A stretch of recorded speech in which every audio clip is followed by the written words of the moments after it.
Permettez-moi de vous faire part de ma sidération sur le choix du gouvernement et de sa majorité d'inscrire en priorité, dans le contexte actuel, cette révision des lois de bioéthique à l'ordre du jour de notre Assemblée.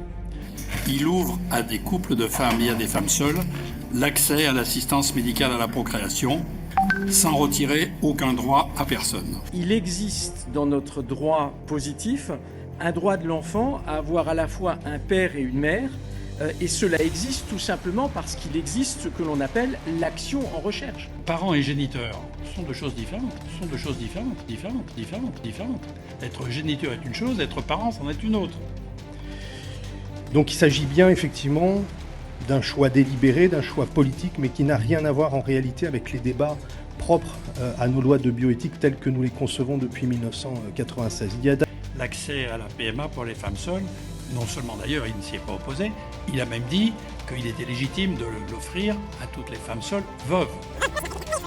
Qu'il était légitime de l'offrir à toutes les femmes seules veuves, qui peuvent bénéficier de l'utilisation des gamètes ou des embryons réalisés avec leurs défunts compagnons.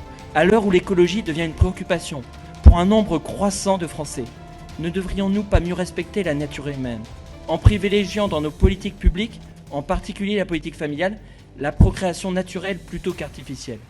Nous avions évoqué ces enjeux il y a 9 mois.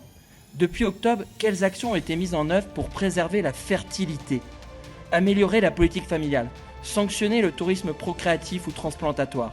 Rien ou presque. En bioéthique, c'est pourtant l'effectivité des principes qui compte. En conclusion, il me reste à espérer, mes chers collègues, que nous fassions preuve d'audace afin de tenter de réguler les techniques qui peuvent, dans leurs excès, se révéler irrespectueuses de la dignité humaine, et surtout que nous ayons la volonté indéfectible de défendre et de donner la priorité aux plus vulnérables. Jusqu'à maintenant, la France avait toujours su défendre une certaine idée de la personne humaine.